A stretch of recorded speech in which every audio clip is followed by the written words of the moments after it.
तो कैसे हैं आप सब? आई होप कि आप अच्छे होंगे। तो आज हम लोग का ज्योग्राफी का जो थर्ड चैप्टर था अफवाह, उसका थर्ड एपिसोड लेके आए हैं और आई होप कि सारे बच्चे कंप्लीट कर लिए होंगे। वैसे हमारे जितने भी ग्रुप में बच्चे हैं सारे ने कंप्लीट कर लिया है थर्ड चैप्टर तक, और गर्ल्स कुछ ज़्यादा एक्टिव नज़र आ रही है हमें ग्रुप में। और चलते हैं फिर थर्ड चैप्टर का हम लोग एपिसोड चालू करते हैं। और इससे पहले मैं बता दूं कि फर्स्ट एपिसोड या सेकेंड एपिसोड आपने नहीं देखा है वो देख ले, क्योंकि उसमें अफवाह क्या होता है इसका क्लियर कर दिया हूँ। अफवाह क्या होते हैं और अफवाह तंत्र के हिसाब से हिमालय के दो भाग में बांटे गए थे। भारत में अफवाह तंत्र के दो भाग में बांटे गए थे, एक हिमालय, ठीक है, हिमालय, और सेकेंड प्रायद्वीपीय। हिमालय से जो निकलते हैं उसको हिमालय नदियाँ बोलते हैं, और प्रायद्वीपीय एरिया में जो नदियाँ हैं उसको प्रायद्वीपीय बोलते हैं। प्रायद्वीपीय एरिया कहने का मतलब क्या है वो ध्यान देंगे कि हमारा साउथ एरिया जो है प्रायद्वीप क्या द्वीप आप फिर से एक बार स्टार्टिंग में बताता हूँ द्वीप क्या होता है।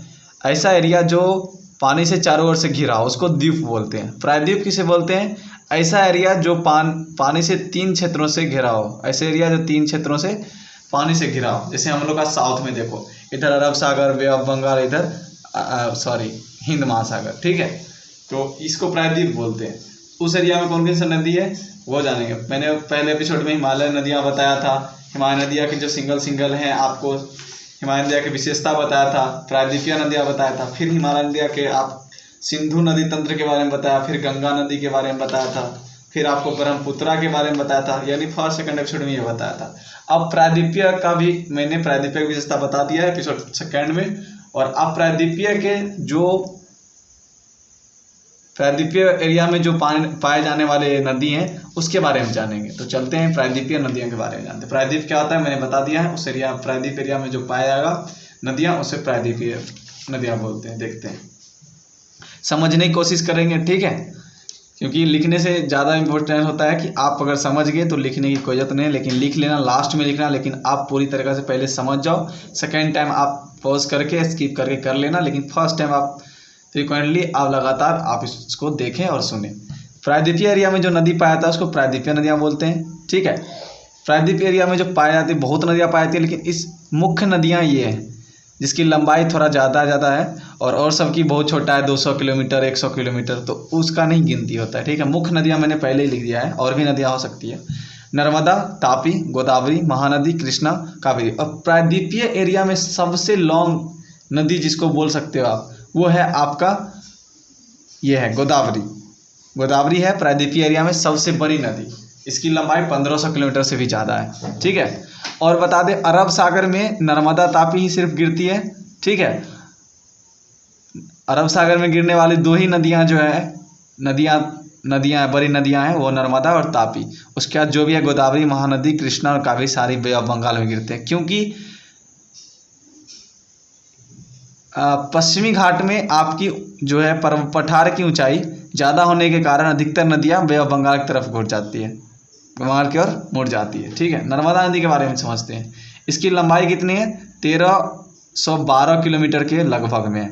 अगर कभी आपको याद ना रहे तो 1300 याद रखिए और लगभग लगा दीजिए, कोई गलत नहीं करेगा। 1 मार्क्स का होगा, 1 मार्क्स आपको फुल मिलेगा, ठीक है। लगभग लगाना जरूरी है, ठीक है। अगर पूरा याद है तो वो और अच्छी बात है।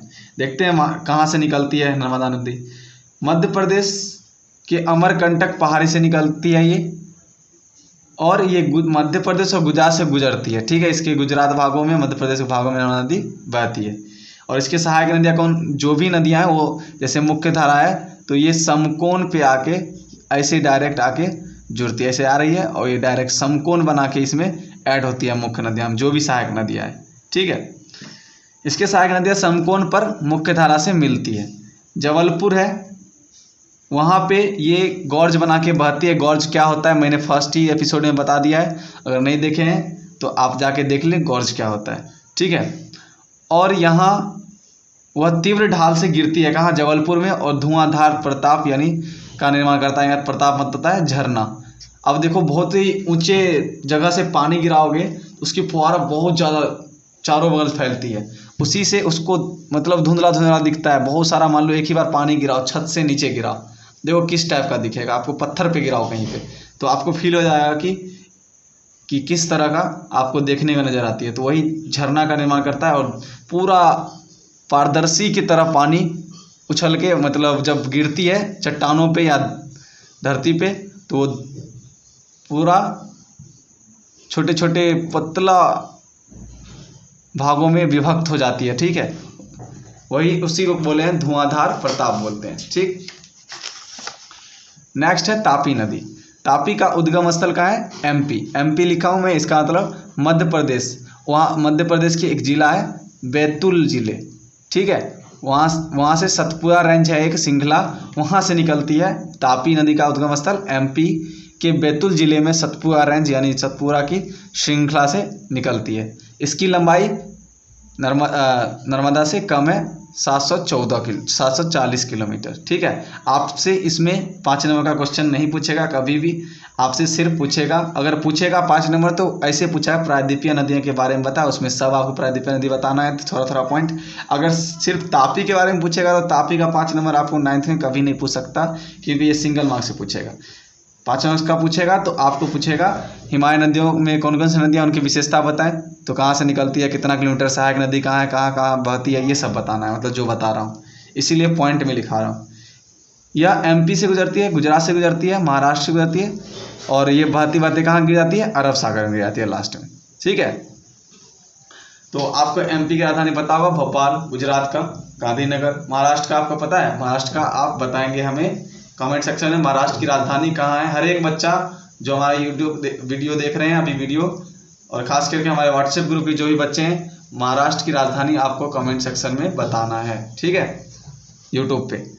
गोदावरी नदी के बारे में आप पढ़ेंगे, प्रायद्वीपीय नदी की सबसे बड़ी नदी है गोदावरी। मैंने पहले ही इधर बता दिया था आपको, प्रायद्वीपीय नदी में सबसे बड़ी नदी कौन है? गोदावरी नदी। और देखो ये कितना किलोमीटर का है? 1500 किलोमीटर के लगभग में। ठीक है, सबसे बड़ी नदी प्रायद्वीपीय एरिया में। महाराष्ट्र के नासिक से निकलता है, नासिक डिस्ट्रिक्ट है। ठीक है, हाँ डिस्ट्रिक्ट लिखा है, यहाँ जिला भी लिखा हुआ है, वहाँ से निकलता है। इसे दक्षिण गंगा भी बोलते हैं। एक हम लोग का गंगा है जो उत्तरी मैदान में बहती है, हम लोग बिहार पर निकलती है। आपको अच्छे से मैंने बताया था गंगा कब से होता है, आपको पता होगा। अलकनंदा निकलती है, अलकनंदा, और इधर से भागीरथी आती है, एक मिलती है तब ये गंगा हो जाती है, और ये मिलती है आपको देवप्रयाग में मिलती है, तब ये क्या होता है? गंगा। गंगा के जस्ट दाएं में कौन बहती है? यमुना बहती है, और ये यूपी के इलाहाबाद में आके मिल जाती है, फिर गंगा चली जाती है। ये मैंने सारा कुछ अच्छे से समझा दिया है, आप जाके देख लो। ठीक है, इसे दक्षिणी गंगा कहते हैं। अब देखो ये महाराष्ट्र, एमपी, ओडिशा, आंध्र प्रदेश में बहती है। ठीक है, आई होप आप यहाँ तक समझ गए होंगे। ठीक, चलते हैं फिर नेक्स्ट। और इसी में और इस गोदावरी नदी के सहायक नदी देखो पूर्णा, वर्धा, मंजरा, वैनगंगा और पेनगंगा। कोई कुछ याद रहे चाहे ना रहे, आपको ये जरूर याद रहेगा, वैनगंगा और पेनगंगा। ठीक है, एक याद रहेगा तो आप दूसरा ये याद रख सकते हैं। पेनगंगा रहेगा तो वैनगंगा कर दीजिएगा, वैनगंगा याद रहेगा तो पेनगंगा याद रख लीजिएगा आप।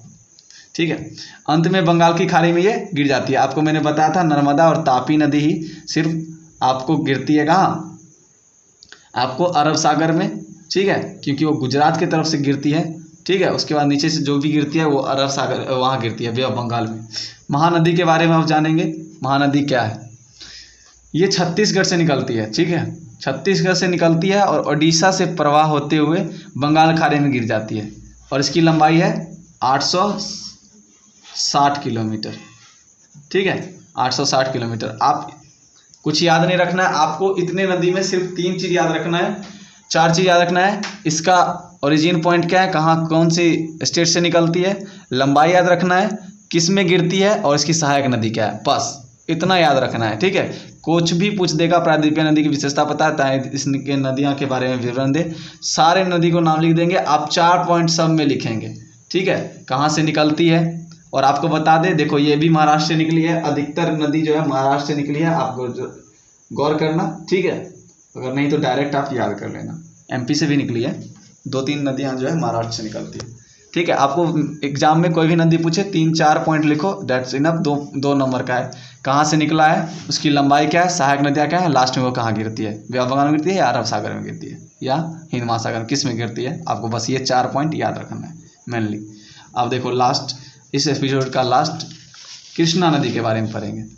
देखो महाराष्ट्र के महाबलेश्वर से निकलती है, ठीक है, और इसकी लंबाई है 1400 किलोमीटर। गोदावरी के बाद ये उससे नीचे लंबाई में उससे छोटा है, गोदावरी से 100 किलोमीटर नीचे। महाराष्ट्र, कर्नाटक, आंध्र प्रदेश से बहती हुई बंगाल खाड़ी में गिर जाती है। और इसकी सहायक नदी याद रखना है आपको, तुंगभद्र जो है कृष्णा नदी के सहायक नदी है। आई होप आपको यहाँ तक समझ आ गया होगा, इजी है, ठीक है। अगला एपिसोड आपका 10 मिनट का फिर से होगा, तो आप लिख लेंगे, समझ जाएंगे। अगर आप समझ गए होंगे तो हमारे कमेंट सेक्शन में बताएंगे। और मैंने बताया था महाराष्ट्र की आपको राजधानी बताना है, तो आप कमेंट सेक्शन में बताएंगे महाराष्ट्र की राजधानी कहाँ है। हर एक स्टूडेंट को बताना नेसेसरी है, ठीक है। मिलते हैं फिर अगले एपिसोड में अगले वीडियो के साथ। तब तक आप लोग घर रहें, सुरक्षित रहें, घर पे पढ़ें, लॉकडाउन का पालन करें। तब तक के लिए बाय बाय, जय हिंद।